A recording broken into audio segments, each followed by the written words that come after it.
நாட்டில் போதுமான அளவு எரிபொருள் கையிருப்பு இருப்பதாக ஜனாதிபதி அறிவித்திருந்த நிலையில் திடீரென விலையை அதிகரிப்பது மக்களின் பணத்தை கொள்ளையடிக்கும் ஒரு மாஃபியா என ஐக்கிய மக்கள் சக்தியின் நாடாளுமன்ற உறுப்பினர் எம் மெரிக்கர் தெரிவித்துள்ளார். கொழும்பில் உள்ள அந்த கட்சியின் தலைமையகத்தில் நேற்றைய தினம் நடைபெற்ற ஊடகவியலாளர் சந்திப்பின் போது அவர் இந்த விடயத்தை குறிப்பிட்டிருந்தார்.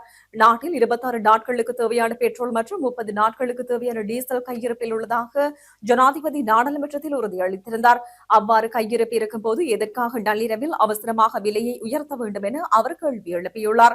உலக சந்தையில் மசகு எண்ணெய் விலை வீழ்ச்சியடைந்து வரும் நிலையில் பழைய கையிருப்பிற்கு புதிய விலையை அறவிடுவது மக்களை ஏமாற்றும் செயல் என அவர் சாட்டியுள்ளார். மத்திய கிழக்கு யுத்தத்தின் காரணம் காட்டி அரசாங்கம் தப்பித்துக் கொள்ள முடியாது என தெரிவித்த மெரிக்கார், இதனால் நாட்டின் ஏற்றுமதி மற்றும் சுற்றுலாத்துறை கடுமையாக பாதிக்கப்பட்டுள்ளதாகவும் குறிப்பிட்டார். அரசாங்கத்திடம் முறையான பொருளாதார திட்டம் இல்லை, அவர்கள் குறுகிய மனப்பான்மையுடன் செயற்படுகின்றார்கள் என விமர்சித்தார். இந்த ஊழலுக்கு பொறுப்பான பலசக்தி அமைச்சருக்கு எதிராக நம்பிக்கையில்லா பிரேரணையை கொண்டுவர நடவடிக்கை எடுக்கப்படும் என தெரிவித்த அவர், முறைகேடாக பதவி விலகியமைக்காக ஜனாதிபதியும் இதற்கு பொறுப்பு கூற வேண்டும் என தெரிவித்துள்ளார். இந்த செய்திகள் சார்ந்த மேலதிக விடயங்களை அறிந்து கொள்வதற்கு டிஸ்கிரிப்ஷனில் உள்ள லிங்கை கிளிக் செய்யவும். நன்றி.